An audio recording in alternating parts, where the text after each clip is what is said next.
프리고진이 벨라루스로 떠나는 듯하며 사태가 수습되는 것 같았는데 전혀 그렇지 않다고 합니다. 프리고진이 다시 러시아에 나타나 포착되었으며 BBC는 바그너 그룹이 다시 결집한다고 합니다. 그런데 일각에서는 이러한 러시아의 상황이 오히려 유럽과 전 세계의 악재라는 말도 나왔는데 이것이 러시아를 불안하게 하면서 더욱더 전 세계 안보를 심각한 상황으로 만든다는 이야기입니다. 따라서 유럽연합은 긴급회의를 소집했는데 여기서 한국 관련 대거 예산 집행이 나올 수도 있다는 의견도 나옵니다. 현재 바그너 그룹의 프리고진 전용기가 러시아로 이동했다는 BBC 긴급 속보와 더불어서 유럽연합과 관련 국가에 한국 관련 이야기는 왜 거론되는지 궁금해지는 상황인데요.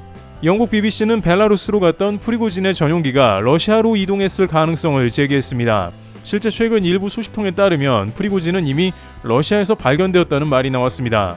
지난 29일 프리고진이 상트페테부르크에서 헬리콥터에 탑승하는 사진이 게재되었다고 했습니다. 또한 프리고진의 용병 텐트가 벨라루스의 군사 기지에서 발견되었다고도 전하고 있습니다. BBC는 프리고진의 반란 실패 후 벨라루스로 간 뒤에도 바그너 그룹의 용병 모집이 계속되고 있다고 전했습니다. BBC는 러시아 내 바그너 그룹 용병 모집센터 10여 곳에 전화를 걸어 확인한 결과 모든 곳이 평소처럼 업무를 한다고 답변했다고 전했습니다. 그들은 우크라이나에 투입될 인원을 모집한다 했으며 용병 모집센터 여러 곳은 러시아 국방부가 아니라 바그너 그룹과 계약해야 한다고 강조하기도 했습니다. 즉 이와 같은 상황은 프리고진의 반란이 유야무야 끝난 뒤에도 바그너 그룹이 건재함을 보여준다는 것이고 푸틴이 바그너 사태를 해결할 힘이 없으며 크게 약화되었다는 것을 의미한다는 겁니다. 이미 러시아 안팎에서는 반란이 일어난 자체가 푸틴에게 치명적인 상황이라고 파악하고 있으며 실제 프리고진이 여전히 바그너 그룹의 영향력을 행사하며 조직이 활동하는 것을 보여주는 겁니다. 그런데 이러한 상황은 유럽연합을 비롯해서 서방에서 매우 중대한 문제로 취급하는 것으로 보입니다. 유럽연합은 금주 벨기에 브뤼셀에서 열린 회의에서 바그너 그룹에 대한 경계를 강화했습니다. 독일 숄츠 총리는 이번 반란이 러시아에 오랜 기간 영향을 끼치며 푸틴이 약해졌다고 발언했습니다. 그러면서 유럽연합 회의에서는 바그너 그룹이 이제 벨라루스에서 세력을 확장할 것을 우려한 겁니다. 당장 국경을 접해 있는 폴란드부터 해서 라트비아, 리투아니아 등은 극도의 경계태세로 들어갔습니다.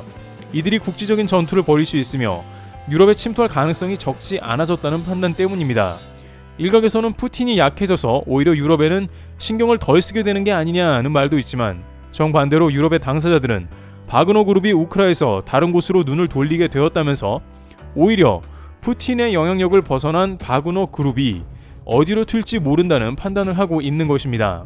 게다가 루카셴코 벨라루스 대통령은 공개적으로 바그너 용병들을 군사훈련에 초청하고 있습니다. 미 CNN 방송에 따르면 루카셴코는 세계에서 가장 호전적인, 가장 강력한 국가인 미국을 겨냥한 공격의 또 다른 거점이 만들어지고 있다라면서 벨라루스의 바그너 그룹 초청을 암시했습니다. 이렇게 된다면 실제 벨라루스에서 바그너 그룹의 세력이 커지게 될 수 있다는 이야기입니다. 결국 유럽연합은 우크라이나전 이후에 오히려 더욱 긴장하는 모습이 역력한 상황으로 로베르타 메촐라 유럽의회 의장은 이에 관해 러시아 내부의 역학관계나 시스템의 취약성, 우크라 침공과 유럽 안보 전체에 미치는 영향 등에 많은 의문이 제기되고 있다고 말했습니다. 그러면서 유럽연합은 금주 회의에서 다양한 안건에 대해 토론한 것으로 파악되고 있는데요. 하지만 이 상황에 유럽은 안보가 속빈 강정과 같다는 비판이 지속적으로 나오고 있는 상황입니다. 사실상 유럽은 평화의 시대 이후에 냉전 시대 기반 무기에서 현대화가 많이 지연되어 형편없어졌습니다. 그러나 이 상황에 오직 유럽 국경을 지켜주는 것은 미국의 원조와 폴란드라는 의견이 계속 나왔습니다. 최근 미국의 디플로맷은 미국의 장비와 항공 무기가 대거 들어간 폴란드가 유럽 안보를 보호하고 있다며 이제 유럽은 미국산 M1과 한국의 K2 탱크가 빠르게 지배해야 함을 강조한 바 있습니다. 그러나 최근 유럽연합이 폴란드에 내린 조치는 오히려 유럽을 위험에 빠뜨리는 모습이 나왔습니다. 당장 러시아의 내부 불안으로 인해 이제 벨라루스마저 위협이 된 상황에 유럽연합은 폴란드에 제재를 가했습니다. 우선 미 국무부는 최근 폴란드 정부에 대해서 우려를 표하는 모습이 등장했습니다. 미 국무부는 29일 현지 시간 발표한 성명에서 폴란드 정부가 폴란드의 자유롭고 공정한 선거를 방해하는 데 악용될 수 있는 새로운 법안을 통과시킨 것을 우려한다고 밝혔습니다. 현재 이러한 미 국무부의 경고가 별것 아닌 것 같은데 사실 이게 매우 심각한 경고라는 것입니다. 이 국무부의 경고는 폴란드의 선거를 경고했으며 이는 곧 폴란드가 독재 국가가 되는 걸 막는다는 겁니다. 이게 도대체 무슨 말인지 언뜻 이해가 가지 않는 게 폴란드는 최근 가장 이미지가 좋은 국가였습니다. 특히 러시아의 우크라이나 침공 이후 폴란드가 우크라이나에 대한 서방 무기 탄약 원조의 주요 전달 통로가 되면서 국제적 위상이 달라졌고, 서방 지도자들이 우크라이나 방문 전후 폴란드에 들러 우크라이나 지원에 사의를 표할 정도였으며, 미국은 폴란드에 무기를 쉴 새 없이 실어 날랐습니다. 조 바이든 미국 대통령 역시 지난 2월 우크라이나 전쟁 1년을 맞아 우크라이나와 폴란드를 잇따라 방문한 자리에서 폴란드를 두고 미국의 위대한 동맹 중 하나라고 추켜 세우는 모습을 보여줬습니다. 그런데 갑자기 미 국무부가 폴란드를 향해서 독재국가 위험성에 대해 경고하고 나섰는데, 위험이 있는 나라로 꼽기도 하면서 폴란드가 독재의 위험성이 도사리고 있다고 평가했습니다. 민주주의가 위협받는 나라 중 한 곳으로 꼽혀왔기에 이런 법안이 미 국무부의 경고를 받은 것입니다.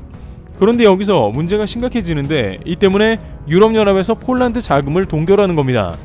폴란드는 유럽에 자금이 묶여 있으며 대략 50조 원 이상의 자금을 유럽연합을 통해 움직여야 합니다. 그런데 유럽연합이 폴란드 정부가 사법부를 길들이려고 한다고 판단했으며, 이를 막기 위해서 폴란드의 자금 360억 유로, 약 48조 원의 경제회복기금을 동결했습니다. 이유는 유럽연합 회원들에게 코로나 이후에 기금을 조성해 국가별로 수십조 원씩 지급해왔는데, 폴란드가 사법부가 정부에 굴복하도록 계속해서 법안을 바꾸려 하자 이에 제동을 걸고 나선 겁니다. 당시 폴란드가 더욱 급했던 이유 중 하나는 막대한 방산 자금이 필요했던 것도 이유입니다. 한국과 25조 원가량의 계약을 맺은 것도 있고, 여러 가지로 대금이 필요한 상황이었기 때문이죠. 이유는 폴란드 기금을 완전히 동결시키며 미국도 폴란드에 어떠한 제재를 내릴 수도 있는 겁니다. 러시아나 벨라루스는 미국의 제재를 받은 국가로 모두 독재 국가라는 특징이 존재하고 있습니다. 따라서 EU 기금 동결은 물론이거니와 앞으로 폴란드 관련 제재까지 등장할 수 있다는 겁니다. 만약 폴란드가 이대로 총선을 가져가게 된다면 최악의 상황도 고려해야 한다는 이야기입니다. 그런데 결국 이러한 문제는 반드시 한국의 방산과도 필연적으로 연결된다는 뜻입니다. 한국과 자주포와 전차는 물론이고 천무와 최근엔 심지어 KF-21 차세대 블록까지 논의하고 있습니다. 이는 막대한 자금이 투입되는 일이고 앞으로 한국에 줄줄이 결제해야 할 금액이 많다는 뜻인데, 문제는 주요 재원인 EU의 자금이 동결된다면 한국에 무슨 수로 자금을 댈 수 있겠냐는 겁니다. 유럽연합의 자금 동결이 해제되는 것은 이러한 우려를 모두 해소된 다음에야 가능하다는 겁니다. 물론 이러한 일련의 조치 가운데 자유와 평화에 관해서 유럽연합이 주장한 바는 100번 옳은 말이기도 합니다만, 당장 자신들의 안보를 위협하는 일촉즉발의 상황에 폴란드의 제재는 오히려 마이너스라는 의견이 나온 것이죠. 폴란드가 사들인 한국의 방산 장비는 동부에 배치돼 러시아와 벨라루스를 막아주고 있다는 사실입니다. 빠르게 유럽연합 재정을 풀고 오히려 한국의 방산 장비를 사도록 도와야 할 상황인 것입니다. 하지만 유럽연합은 금주 회의에서도 오히려 난민 지원 관련한 예산에 대해 논한 것으로 보입니다. 이들은 유럽 재정을 난민 1인당 수천 유로가량 지원하자는 법안을 통과시키려는 모습을 보였습니다. 물론 난민 문제도 중요하긴 합니다만 당장 방산의 예산을 집행하는 게 훨씬 더 중요한 문제이기 때문에 폴란드는 이러한 법안에 대해서 반대표를 던지며 만장일치 통과를 무산시킨 것으로 판단되고 있습니다. 트럼프 대통령도 독일을 향해 주동미군을 철수시켜야 한다면서 안보 무임승차를 한다고 비판했습니다만, 유럽연합은 아직까지도 사태를 파악하지 못하고 재정을 제대로 집행하지 않고 있는 모습인 것입니다. 하지만 이렇게 벨라루스까지 바그너 그룹의 영향력이 확대될 것으로 보이자 상황은 달라질 것으로 전망됩니다. 이미 한국 방산이 대거 들어간 폴란드로 인해서 국경이 지켜지고 유럽의 방어선이 생겼다는 것을 인정한 이상, 유럽은 폴란드 자금 동결을 풀고 폴란드에 자금을 공급하고 오히려 추가 집행도 예상되는 상황입니다. 지금까지는 유럽 영내 조달의 이유 등으로 한국을 기피하고 독일이나 프랑스를 우대했지만, 그들에게 방산 제품을 기다렸다가는 10년 뒤에나 제대로 공급을 받을 수 있을지도 미지수입니다. 그러나 폴란드는 최근에도 한국에서 온 전차들을 빠르게 배송받고 크게 만족한 모습이 나왔습니다. 따라서 미국 매체의 주장과 같이 유럽은 어쩔 수 없이 K2 전차 등을 대거 수입한다는 예상이 나오는 것이죠. 이와 같이 러시아 사태는 오히려 유럽을 더욱 긴장시키며 한국 방산에 대한 수요를 높이고 있는 상황입니다. 그나마 폴란드로 인해서 방어선이 지켜지는 상황에 한국 관련한 빠른 결정을 내려야 할 것으로 보입니다. 트리블TV였습니다. 감사합니다.